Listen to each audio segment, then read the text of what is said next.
जय Hind and hello guys, स्वागत है आपका आपके अपने YouTube चैनल ज्ञानदेही होस्ट में। और इस वीडियो में मैं आपको बताने वाला हूं रेलवे रिक्रूटमेंट बोर्ड यानी कि आरआरबी एएलपी ऑनलाइन फॉर्म 2025 के बारे में कि कैसे आपको इस न्यू वैकेंसी का फॉर्म फिलअप नए प्रोसेस के साथ में फिल करना है। क्योंकि यहां पर रिसेंटली रेलवे रिक्रूटमेंट बोर्ड ने RUPA यानी कि रूपा एक फॉर्मेट जारी किया है। उसमें आप एक बार रजिस्ट्रेशन कर ले, फिर आप उस वेबसाइट का इस्तेमाल करके आगे अपना फॉर्म अपनी लॉगिन डिटेल के साथ में फिल कर सकते हैं। तो पूरी इन्फॉर्मेशन आपको बहुत ही अच्छे से एक्सप्लेन की जाएगी कि क्या ये रूपा है और कैसे आपको फॉर्म को कंप्लीट वे में भरना है। तो वीडियो को आपको पूरा देखना है बिना स्किप किए। अब चलिए शुरू करते हैं। अगर आपने अभी तक वीडियो को लाइक शेयर नहीं किया कर दीजिएगा और चैनल को सब्सक्राइब कर लीजिएगा। फिर जो मैंने लिंक दिया इस वीडियो के डिस्क्रिप्शन में, ये आप ओपन करेंगे। ओपन करने के बाद आपके सामने इस भर्ती की इन्फॉर्मेशन आ जाएगी, जहां पर जानने को मिलेगा कि 9,970 वैकेंसी पर यह भर्ती निकाली गई है। फॉर्म आप लोग यहां पर अब इसका 12 अप्रैल 2025 से लेकर के 11 मई 2025 तक भर पाएंगे। पहले जब शॉर्ट नोटिस आया था तो ये बोला था कि 10 अप्रैल से फॉर्म शुरू हो जाएंगे,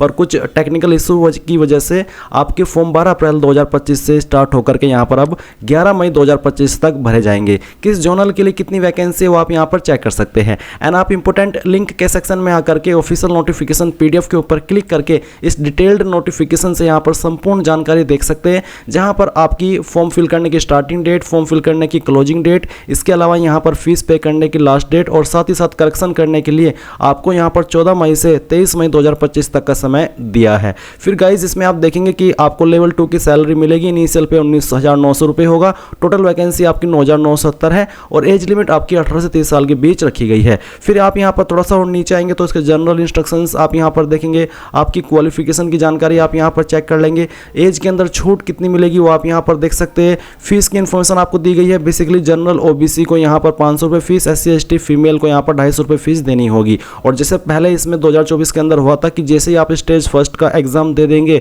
तो जो जनरल OBC कैंडिडेट है उनको 400 रुपये फीस रिफंड कर दी जाएगी, और जो SC ST और ऑल कैटेगरी फीमेल है इनको पूरी की पूरी फीस रिफंड कर दी जाएगी स्टेज फर्स्ट का एग्जाम हो जाने के बाद में। तो ये चीज़ आपको यहाँ से अच्छे से पूरी की पूरी क्लियर कर लेनी है। अभी जानकारी जानने के बाद अगर आप इसमें एलिजिबल है और आपका इंटरेस्ट है फॉर्म को फिल करने का, तो आप कैसे करेंगे वो जान लीजिए। आप यहीं पर इंपॉर्टेंट लिंक के सेक्शन में आएंगे और अप्लाई ऑनलाइन लिंक ओपन करेंगे। आपके सामने आरआरबी की ऑफिशियल वेबसाइट आ जाएगी। अब मैं आपको फिर से कहना चाहूँगा कि अगर आपने 2024 के अंदर इसमें फॉर्म भरा था तो आप यहाँ पर पहले ऑलरेडी हैव एन अकाउंट इसके ऊपर आकर के लॉगिन विद आधार या फिर लॉगिन विद आरआरबी अकाउंट इसका इस्तेमाल करेंगे और आपके रजिस्टर्ड ईमेल एड्रेस या और इसके बाद जो आपने पासवर्ड बनाया था वो डालेंगे। आई एम नॉट रोबोट के ऊपर क्लिक करके लॉगिन कर लेंगे।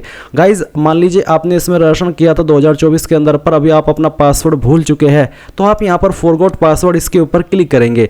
देन आप आपका रजिस्ट्रेशन नंबर या फिर ईमेल आईडी डालेंगे। उसके बाद आपने जो डेट ऑफ बर्थ फॉर्म के अंदर भरी थी या फिर रजिस्ट्रेशन करते समय भरी थी, जो भी आपकी बेसिकली है DOB, वो आप यहाँ पर सेलेक्ट कर लेंगे, प्रोसीड करेंगे। इसके बाद गाइज आपको मैसेज के माध्यम से आपकी लॉगिन डिटेल्स सेंड कर दी जाएगी, जिसका इस्तेमाल करके आप लॉगिन हो जाएंगे। पर गाइज अगर आप फ्रेशर है, आपने इस वेबसाइट का इस्तेमाल करके 2024 के अंदर कोई फॉर्म भरा ही नहीं, पहली बार आप यहाँ पर इस वेबसाइट का इस्तेमाल करके कोई फॉर्म भर रहे हैं, तो आप यहाँ पर अप्लाई के सेक्शन पर आएंगे और फिर क्रिएट एन अकाउंट इसके ऊपर क्लिक करेंगे। अब आपको यहाँ पर नोट करके ये बोला है कि 1 person can and should have only one RUPA which is linked and reflected to the details of 10th class board examination pass certificate and eKYC document as provided by you at the time of Rupa creation. Rupa creation का मतलब है railway unique registration account, यानी कि अभी आप यहाँ पर railway के लिए एक यूनिक रजिस्ट्रेशन अकाउंट करते हैं जो कि आपका यहाँ पर एक्टिव हुआ है। ये वाला जो इन्होंने इसको नाम दिया रूपा का, ये किया है 1 अप्रैल 2025 के बाद।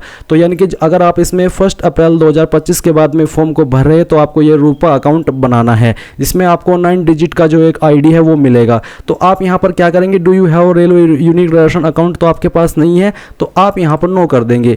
नो करने के बाद आपको बोला है कि have you updated your Aadhaar profile, क्या आपने आपकी आधार प्रोफाइल अपडेट की है, जैसे कि नाम DOB as per 10th class exam board pass certificate with latest photo and biometrics fingerprint and IRIS at UDAI Aadhaar update service centre and ensure board details are same, यानी कि क्या आपने रिसेंट में अपनी डिटेल्स आधार की अपडेट की है, जैसे कि नाम डीओबी, जो कि आपके 10th के सर्टिफिकेट के अंदर है। यानी कि बेसिकली आपको ये कहा जा रहा है कि आपको आपके आधार के अंदर वही इन्फॉर्मेशन करनी है जो कि आपके 10th के सर्टिफिकेट के अंदर है, और उसमें अपना लेटेस्ट फोटो भी अपडेट करा लेना है। तो अभी आप यहाँ पर क्या करेंगे, प्रोसीड के ऊपर क्लिक कर देंगे। इसके बाद गाइज आप यहाँ पर देखेंगे ईमेल एड्रेस। तो जो ईमेल एड्रेस आप यहाँ पर रजिस्टर करना चाहते हैं वो ईमेल एड्रेस आप डालेंगे, जनरेट ईमेल ओटीपी करेंगे, आपकी ईमेल के ऊपर एक ओटीपी जाएगा जो कि आप यहाँ पर डाल देंगे। फिर सेम वे में आप वो नंबर डालेंगे जो कि आप रजिस्टर करना चाहते हैं, और जनरेट मोबाइल ओटीपी के ऊपर क्लिक करेंगे तो आपको ओटीपी मिलेगा जो कि आपको यहाँ पर भर देना है। अभी गाइज यहाँ पर मैंने इसमें अपनी ईमेल आईडी डाली तो मुझे आ रहा है कि मेरी ईमेल आईडी पहले से एग्जिस्ट है। इसका मतलब है कि जो अगर आपने 2024 के अंदर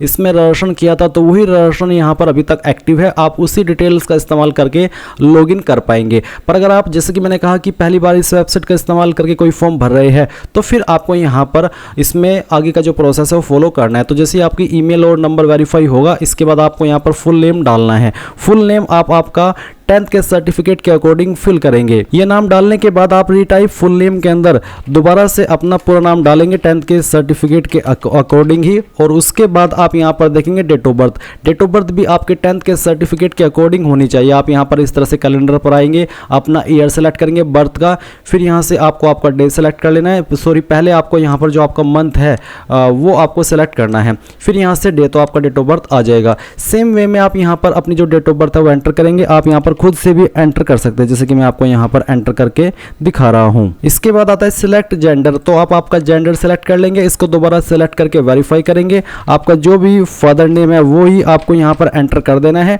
और फादर नेम एंटर करने के बाद में आप यहाँ पर इसको दोबारा से डाल करके वेरीफाई करेंगे। फिर आपकी जो माता जी का नाम है वो भी आपको 10th के सर्टिफिकेट के अकॉर्डिंग यहाँ पर भरना है, और उसको दोबारा डाल करके वेरीफाई कर देना है। जो आपका नाम है और जो डीओबी है वो तो आपकी 100% 10th के सर्टिफिकेट के अकॉर्डिंग होनी ही चाहिए, और जो फादर नेम मदर नेम है इसमें थोड़ी गुंजाइश रहती है।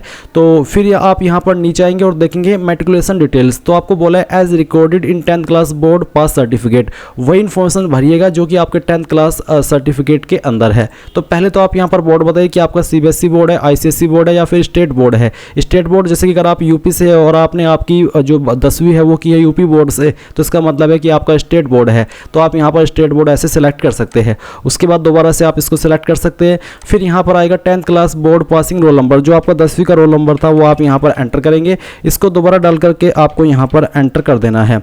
ये एंटर करने के बाद में आप यहाँ पर देखेंगे, मैं ये दोबारा से डाल देता हूँ।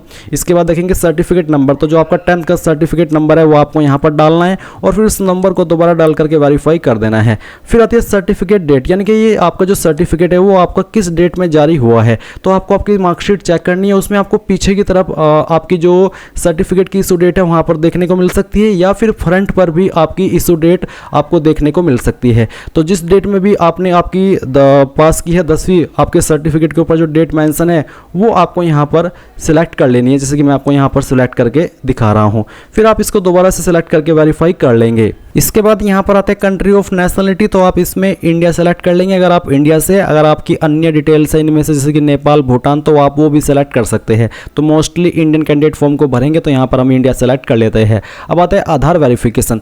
तो यहाँ पर आपका जो आधार कार्ड का नंबर है वो आप डालिएगा। फिर यहाँ पर है OTP वेरिफिकेशन या फिर फिंगर प्रिंट वेरिफिकेशन। तो अगर आप फिंगर प्रिंट वेरिफिकेशन करना चाहते हैं, आपके पास मशीन है बायोमेट्रिक वाली, तो आप ये सेलेक्ट कर लीजिए। और फिर आप यहाँ पर दूसरा ऑप्शन देखेंगे OTP वेरिफिकेशन का। अगर आपका नंबर आधार के साथ में लिंक है और आपको उसका वो जो नंबर है वो आपके पास अभी है, तो वो आप यहाँ पर आधार नंबर डालिए। फिर जनरेट आधार OTP कीजिए। आपके नंबर के ऊपर एक OTP आएगा आधार कार्ड की तरफ से, थोड़ा सा वेट कर लीजिएगा, इसमें कभी कभी टाइम लग जाता है आने में। और जैसे ही आ जाए आप वेरीफाई के ऊपर क्लिक करके इसको वेरीफाई कर दीजिएगा। फिर आप यहाँ पर टिक करेंगे। उसके बाद में आप यहाँ पर एक पासवर्ड बनाएंगे। पासवर्ड आपका कैसा हो उसका एक एग्जाम्पल आप यहाँ पर देख लीजिए। पासवर्ड के अंदर इंग्लिश का कैपिटल लेटर, स्मॉल लेटर, एक स्पेशल कैरेक्टर और साथ ही डिजिट, कुछ इस तरह का पासवर्ड आप बना लेंगे जिसमें कि तीनों तरह के कैरेक्टर होने चाहिए। फिर गाइज आप यहाँ पर इसको दोबारा डाल करके वेरीफाई कर देंगे। देन आप आई एम नॉट रोबोट इसके ऊपर क्लिक करेंगे। फिर आप preview and create an account इसके ऊपर क्लिक करेंगे। देन गाइज जो भी जानकारी आपने शुरू से लेकर अभी तक भरी है वो सभी आपके सामने आएगी, आपको दोबारा से चेक करने का मौका मिलेगा। आप यहाँ पर ध्यान दीजिए कि अगर आपने एक बार यहाँ से preview and create an account के बाद में फाइनल सबमिट कर दिया, राशन की डिटेल्स जो यहाँ पर भरी है, तो आपको चाहे आपका फॉर्म सबमिट हो जाता है और उसके बाद में जो मॉडिफिकेशन करने के लिए टाइम मिलता है तो भी आप यहाँ पर इनमें से कोई भी जानकारी एडिट नहीं कर पाएंगे, क्योंकि जो डिटेल्स आप प्रदर्शन के समय भरते हैं वो जानकारी आप बाद में भी मॉडिफाई नहीं कर पाते 250 रुपये का चार्ज देने के बाद भी। इसलिए बहुत ही अच्छे से टाइम लगा करके, समय लेकर के आपको एक एक जानकारी चेक करते हुए पूरी तरीके से संतुष्ट होने के बाद ही यहाँ पर फाइनल सबमिट करना है। प्रोसीड के ऊपर क्लिक करने के बाद देखेंगे यूजर क्रिएटेड सक्सेसफुली। अब आपको यहाँ पर साइन इन करना है। आप यहाँ पर आपका रजिस्टर्ड मोबाइल नंबर या ईमेल एड्रेस एंटर करेंगे, जो पासवर्ड आपने बनाया है वो आप डालेंगे, ये कैप्चा कोड फिल करेंगे एंड देन लॉगिन के ऊपर क्लिक करेंगे। लॉगिन करने के बाद में गाइज आपके सामने यहाँ पर इस तरह से इंटरफेस आएगा। अब आपको यहाँ पर ऑनलाइन एप्लीकेशन इसके ऊपर क्लिक करना है। इसके ऊपर क्लिक करने के बाद में यहाँ पर select the RRB for you for which you wish to apply, यानी कि कौन से आरआरबी के लिए आप अप्लाई करना चाहते हैं। आपको एक बार नोटिफिकेशन चेक कर लेना, जहां पर आपको जानने को मिलेगा कि कौन से आरआरबी के लिए कितनी वैकेंसीज है, उसी के अकॉर्डिंग फिर आपको यहाँ पर ये सिलेक्ट करना है। तो चलिए मुझे यहाँ पर अप्लाई करना है, मैं यहाँ से सिलेक्ट करता हूँ जो मेरे नज़दीक पड़ता है उसको। तो यहाँ से मैं सिलेक्ट करने वाला हूँ चंडीगढ़, मैंने इसको सिलेक्ट किया। अब यहाँ पर गाइज आपको आपकी पोस्ट देखने को मिलेगी, आपको इसके ऊपर टिक करना है, फिर आप आई एग्री के ऊपर क्लिक करेंगे एंड देन नेक्स्ट के ऊपर क्लिक करेंगे। नेक्स्ट के ऊपर क्लिक करने के बाद आपके सामने ये वाला इंटरफेस आ जाएगा। अब आपको यहाँ पर ये जानकारी चेक करने के बाद में कुछ और जानकारी देनी है, जिसमें कि यहाँ पर मैरिटल स्टेटस बताना है, मैरिड अनमैरिड जो भी है वो आप यहाँ पर टिक कर देंगे। रिलीजन आपका क्या है वो आपको सेलेक्ट कर लेना है। फिर जैसे कि यहाँ पर एक सवाल आता है कि do you wish to avail fee exemption, यानी कि जो छूट मिलती है क्या वो लेना चाहते हैं, अगर हाँ तो यस, नहीं तो आप नो करेंगे। जैसे कि मैंने यस किया। अब मैं यहाँ पर I understand and I agree इसके ऊपर क्लिक करता हूँ। अब आता है choice of language for exam, तो आप एग्जाम किस लैंग्वेज में देना चाहते हैं। इन सभी लैंग्वेज में आपका पेपर आएगा, पर वो आपका तभी आएगा जब आप सिलेक्ट करेंगे। तो मैं यहाँ से हिंदी सेलेक्ट कर लेता हूँ।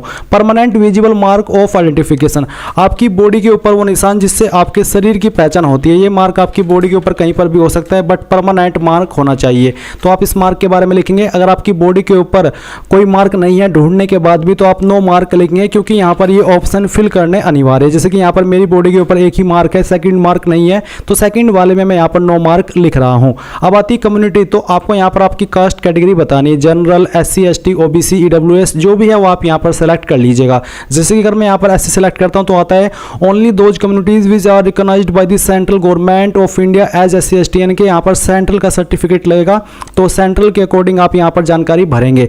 अब आपको आपका सर्टिफिकेट नंबर देना है, तो ये जो आपको पहले ही बता दिया है मैंने कि सेंटर का चलेगा, तो मैंने यहाँ पर सर्टिफिकेट नंबर डाला।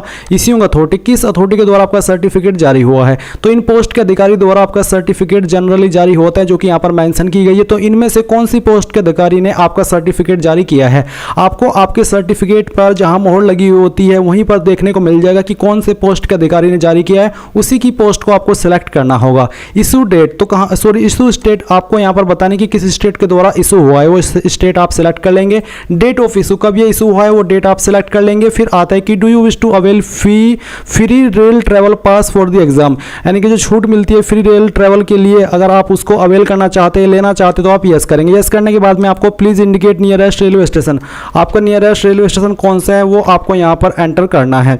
ये एंटर करने के बाद में आपको यहाँ पर देखने को मिलेगा upload your valid caste certificate, जो आपका कास्ट सर्टिफिकेट है वो आपको अपलोड करना है। इसका फॉर्मेट PDF का रखा है और साइज 500 KB से कम होना चाहिए। तो आप अपलोड डॉक्यूमेंट पर क्लिक करें, ब्राउज के ऊपर क्लिक करें और जहाँ पर आपका सर्टिफिकेट है कास्ट का वो आपको सिलेक्ट करना है। यहाँ से इसको इस तरह से ओपन करके सेव पर क्लिक करना है, तो आपका सर्टिफिकेट इस तरह से अपलोड हो जाएगा।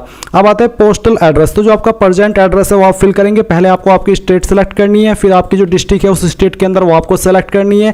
एड्रेस आपका क्या है वो यहाँ पर आपको डालना है। विलेज, टाउन, सिटी कौन सी है वो आप यहाँ पर लिख देंगे और जो आपका पिन कोड है वो आपको यहाँ पर डाल देना है।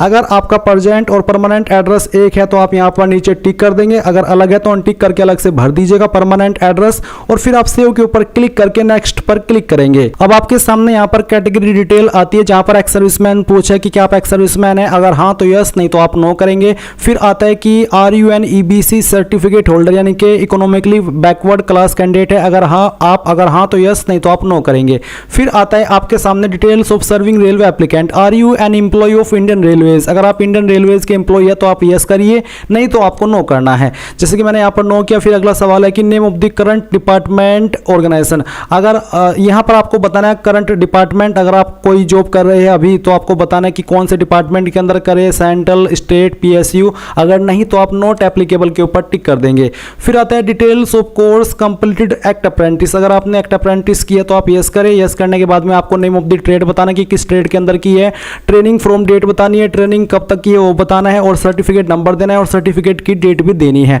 बट अगर आपने नहीं की है आपकी अप्रेंटिस तो आप यहाँ पर नो करेंगे। इसके बाद में बैंक डिटेल आपको देनी है जो कि रिफंड मिलती है फीस SC/ST को उसकी, और बाकी कैंडिडेट को भी मिलेगी। तो आपको यहाँ पर नेम ऑफ अकाउंट होल्डर, किसके नाम पे बैंक अकाउंट है उसका नाम आपको देना है, अकाउंट का नंबर देना है, नंबर को दोबारा डालना है अकाउंट के, और IFSC कोड देना है जो कि आपको पासबुक के ऊपर मिल जाएगा। फिर आप यहाँ पर कंफर्म के ऊपर क्लिक करेंगे। इसके बाद में गाइज आप सेव करेंगे एंड देन नेक्स्ट कर देंगे। अब आती है आपके सामने क्वालिफिकेशन की जानकारी। तो यहाँ पर आपको पता ही होगा कि कौन कौन सी क्वालिफिकेशन के माध्यम से आप अप्लाई कर सकते हैं। आपके पास 3 विकल्प है, तो आपको यहाँ पर आना है नीचे की तरफ और सबसे पहले 10वीं की जानकारी देनी है। 10वीं किस स्टेट से किया वो स्टेट सेलेक्ट करेंगे, किस डिस्ट्रिक्ट से किया वो डिस्ट्रिक्ट सेलेक्ट करेंगे, किस बोर्ड के द्वारा किया उस बोर्ड का नाम आपको यहाँ पर खुद से लिखना है, और डेट ऑफ पासिंग भी आपको यहाँ पर सेलेक्ट कर लेनी है। इस तरह से पहले आपको जो भी आपका ईयर है वो सिलेक्ट करना है, फिर यहाँ से जो भी आपका मंथ है वो भी आपको सेलेक्ट कर लेना है, और फिर यहाँ से डे। एंड देन गाइज यहाँ पर रोल नंबर आपको बताना है, जो भी 10th का रोल नंबर है वो आप यहाँ पर एंटर कर देंगे। इसके बाद आप ऐड के ऊपर क्लिक करेंगे तो क्वालिफिकेशन की जानकारी ऐड होगी। अब आपको क्वालिफिकेशन के सेक्शन पर फिर से क्लिक करना है और बताना है कि आप ITI के माध्यम से अप्लाई कर रहे हैं या फिर NAC के या फिर 3 ईयर डिप्लोमा के या फिर डिग्री के। तो जिसके माध्यम से भी अप्लाई कर रहे हैं वही क्वालिफिकेशन आप सिलेक्ट कर ले। जैसे कि मैंने ITI सिलेक्ट की है तो फिर आपको बताना है कि कौन से ट्रेड के अंदर आपकी ITI है, इन्हीं में से किसी ट्रेड में होनी चाहिए तभी आप एलिजिबल होंगे। फिर आपको स्टेट बतानी कि कौन सी स्टेट के द्वारा की है, डिस्ट्रिक्ट बतानी है, एंड देन फिर आपको यहाँ पर आपके इंस्टीट्यूट का नाम एंटर करना है जहाँ से आपने आपकी ये जो ITI है वो की है। इसके बाद में गाइज आपको डेट ऑफ पासिंग भी बतानी है कि कब आपने आपकी ये जो ITI है वो पास कर ली थी। इसी प्रकार से आप यहाँ पर आपका जो ईयर है वो सिलेक्ट कर लेंगे। एंड देन फिर यहाँ पर आता है सर्टिफिकेट इश्यूड बाय NCVT या फिर SCVT, किसके द्वारा क्यों हुआ है जारी वो आप बताएंगे, और फिर यहाँ पर सर्टिफिकेट टाइप क्या है, NTC या फिर STC, वो आपको सिलेक्ट कर लेना है। फिर आप ऐड के ऊपर क्लिक करें, ये जानकारी आपकी ऐड हो जाएगी। अगर आपके पास डिप्लोमा है या फिर डिग्री भी है तो वो भी आप सिलेक्ट कर सकते हैं सेम तरीके से, नहीं तो आप यहाँ पर नीचे की तरफ आएंगे और नेक्स्ट के ऊपर क्लिक करेंगे। अब आपके सामने डॉक्यूमेंट अपलोड का सेक्शन है जहां पर आपको आपका फोटो अपलोड करना है। तो आप देख लीजिए कि आपके फोटो का पिक्सल 320x240 रखा है, और फोटो का बैकग्राउंड आपका व्हाइट होना चाहिए, साइज 30 से 70 KB के बीच में रहना चाहिए। Photograph taken using mobile and selfie portrait में रिजल्ट इन रिजेक्शन, यानी कि आपको सेल्फी नहीं लेनी है, पासपोर्ट वाले आपको प्रॉपर पासपोर्ट साइज फोटोग्राफ खिंचवाना है और वही आपको यहाँ पर अपलोड करना है। सिग्नेचर के स्पेसिफिकेशन भी आप देख सकते हैं, और आपका जो फोटो का साइज का पिक्सल है वो यहाँ पर आपको दिया है, तो इसी के अकॉर्डिंग आपको आपका इमेज बनाना है। आप यहाँ पर ब्राउज के ऊपर क्लिक करें और जहाँ पर आपका इमेज है वो आपको यहाँ पर सेलेक्ट करना होगा। एंड देन फिर आप यहाँ पर इसको ओपन करेंगे तो आपका फोटो इस तरह से आ जाएगा। अगर आपको इसको जूम इन जूम आउट करना है तो आप यहाँ से कर सकते हैं, और फिर जब आपको लगे कि सही है तो आप यहाँ पर ग्रीन आइकन के ऊपर क्लिक करेंगे। एंड देन आपका फोटो यहाँ पर इस तरह से आ जाएगा। इसके बाद में आपको आपका सिग्नेचर सेलेक्ट करना है, ब्राउज के ऊपर क्लिक कीजिए, जहाँ पर आपकी साइन की फाइल है वो आपको यहाँ पर सिलेक्ट कर लेनी है। एंड देन फिर यहाँ से आप इसको ओपन करेंगे और यहाँ से आप इसको भी एडजस्ट कर लेंगे। फिर आप अपलोड एंड सेव इसके ऊपर क्लिक करके नेक्स्ट के ऊपर क्लिक करेंगे। अब गाइज यहाँ पर आपके सामने ये इंटरफेस है जहाँ पर है examination trade for part B of CBT 2, यानी कि जो आपका CBT 2 है उसका आपको यहाँ पर ट्रेड सेलेक्ट करना है। तो मेरा जो मैंने फिटर से अप्लाई किया मैं फिटर सेलेक्ट करता हूँ। इसके बाद में यहाँ पर आपको आता है post and zone preference with the selected RRB, जो भी RRB आपने सेलेक्ट किया है उसमें आपको प्रेफरेंस के ऑप्शन दिए हैं। तो यहाँ पर आपका RRB चंडीगढ़ है, तो अगर आपको ये चेंज करना है तो आप क्लिक है टू चेंज RRB जोन, इसके ऊपर क्लिक करके चेंज कर सकते हैं। तो यहाँ पर एक ही है, मैं इसको टिक करता हूँ, यहाँ पर टिक करता हूँ। इसके बाद में यहाँ पर भी आपको टिक करना है। एंड देन कहाँ से आप इस फॉर्म को भर रहे हैं उस सिटी का नाम आपको देना है। एंड देन फिर आप प्रीव्यू एप्लीकेशन इसके ऊपर क्लिक करेंगे और आपके सामने यहाँ पर आपके फॉर्म का फाइनल प्रीव्यू आ चुका है। आपने शुरू से लेकर के अभी तक जो भी जानकारी भरी है एक बार फिर से चेक कर लीजिए। एंड जब आपको लगे कि सभी जानकारी सही है यहाँ पर टिक कीजिए एंड देन सबमिट के ऊपर क्लिक कर दीजिए। नाउ गाइज आपको यहाँ पर क्या करना है, आपको सबमिट के ऊपर क्लिक करना है और इसके बाद में आपको यहाँ पर पेमेंट के पेज पर आना होगा। तो आपको देखने को मिल रही पेमेंट की जानकारी इस तरह से। अब आपको पे नाउ के ऊपर यहाँ पर क्लिक करना है और आप यहाँ पर व्यू एंड मॉडिफाई एप्लीकेशन इसके ऊपर क्लिक करके अभी भी इस जानकारी को मॉडिफाई कर सकते हैं। एंड जब आपको लगे कि सभी जानकारी सही है तभी आपको पे नाउ पर क्लिक करना है। अब आपके सामने पेमेंट का पेज आ चुका है। आप अपनी application fees debit, credit card, internet banking, UPI, NFT यानी कि इनमें से किसी भी माध्यम का इस्तेमाल करके जमा कर सकते हैं। तो गाइज इस प्रकार से आप railway RRB ALP new vacancy 2025 apply online process complete कर पाएंगे। आई होप ये प्रोसेस आपको पसंद आया होगा। कोई सवाल डाउट रह गया हो तो आप कमेंट के माध्यम से पूछ लीजिएगा और अगर आपने अभी तक वीडियो को लाइक शेयर नहीं किया कर दीजिए। Thanks for watching. जय हिंद।